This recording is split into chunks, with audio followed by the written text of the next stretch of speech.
les sans-voix, les invisibles, sommes de plus en plus nombreux. Nous, les sans-abri, les oubliés, sommes libres parce que nous avons tout perdu et plus rien à perdre. Notre lignée remonte aussi loin que la nuit des temps, nous n'avons pas changé. Nous nous battons chaque jour, simplement pour exister, continuer à respirer, à aimer. Nous enfilons les heures vides comme d'autres des perles. Nous sommes dans vos rues, sur vos trottoirs, dans les gares, dehors. Nous résistons aux intempéries jour après jour, nuit après nuit, seuls. Nous regardons le monde tel qu'il est. Nous sommes le miroir de vos peurs. Je suis à la retraite maintenant, j'étais dans la recherche. On s'est rendu compte que la parole des travailleurs pauvres, des précaires n'était jamais entendue.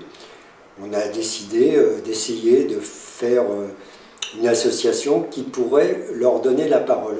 On a créé un journal sur internet, numérique, et puis on essaye de le faire connaître et que ça ne reste pas seulement à notre niveau.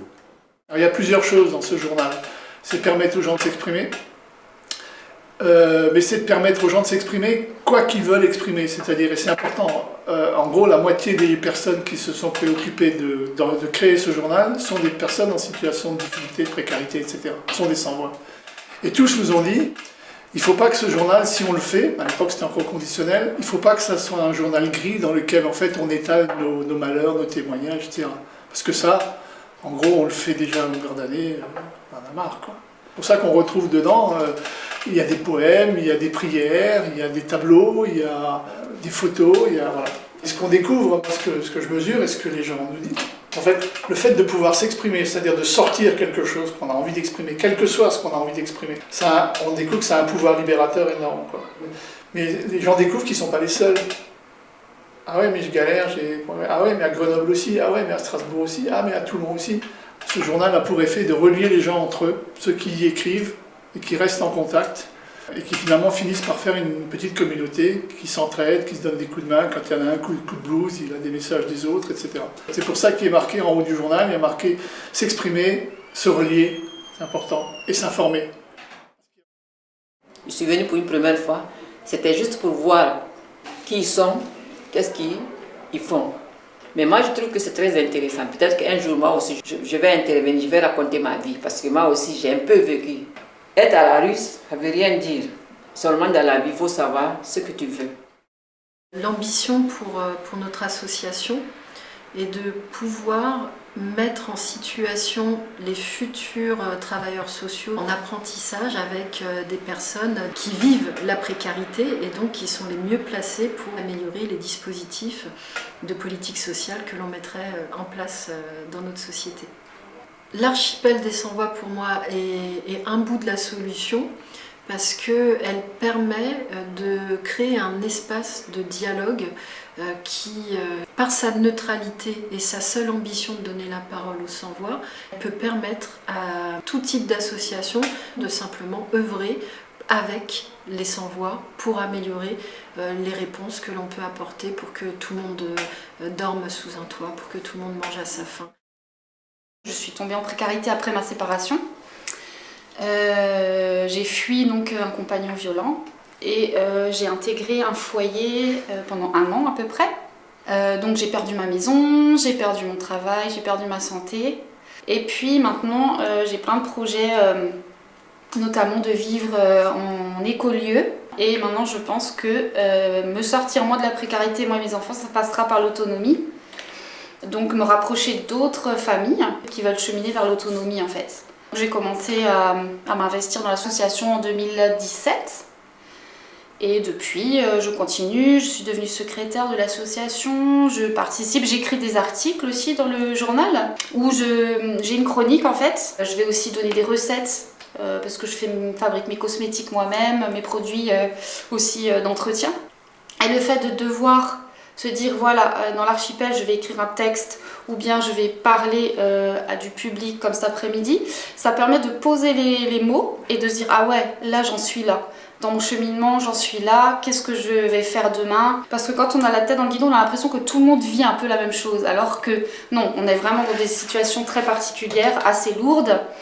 Et voilà, et ça permet aussi en second plan, ça m'a permis moi de pouvoir parler à ma famille, à mes amis, aussi de mes difficultés. L'archipel des sans-voix, c'est avant tout un mégaphone, quoi. Hein. Et donc le mégaphone joue son rôle, c'est-à-dire qu'il amplifie ce que des gens qui ne parlent jamais, ne peuvent pas s'exprimer, ou qui parlent sous couvert d'anonymat. Donc encore une fois, ils ont peur des répercussions sociales qu'ils peuvent avoir dedans, baisse du RSA ou enquête. Voilà. L'intérêt de l'archipel des sans-voix, c'est de s'exprimer sans colère et sans violence. On est tellement pris par ça, on a forcément envie de tout casser, de tout brûler. Non, l'archipel des sans-voix dit non, on s'en fout de ça. Tu viens exprimer une situation calmement, gentiment et posément. Et c'est ça qui est intéressant dans l'archipel des sans-voix, c'est l'intelligence que met l'archipel au service des gens qui n'en ont pas forcément parce qu'ils sont trop pris par le système et trop pris par le quotidien. L'avenir de la planète, par exemple. C'est quelque chose qui me touche de plus en plus en tant que pauvre. Qu'est-ce que l'alimentation saine et les circuits courts? Et ben, il est clair, c'est quelqu'un qui s'intéresse à ça. Et ben, quand même, il y a un article là-dessus, je le lis, parce que c'est Claire qui l'a écrit, que je connais Claire, et que je sais que ce qu'elle va me dire, c'est penser. En quelques mots, moi m'ayant moi-même retrouvé dans des difficultés d'impayés, de logement, etc., et de vie à la rue, j'ai décidé avec les quelques moyens que j'avais, de prendre simplement un vélo, une charrette, mon petit toutou, et d'aller à la rencontre en fait de toutes ces petites mains de l'ombre, ces petites associations, ces petits collectifs, ces petits clubs, ces personnes généreuses, ces petits groupes d'amis qui localement, dans les petits villages, les campagnes, vont donner de soi, aider les autres, et on n'en reparle jamais. Et ça, justement, ce journal permet de le faire.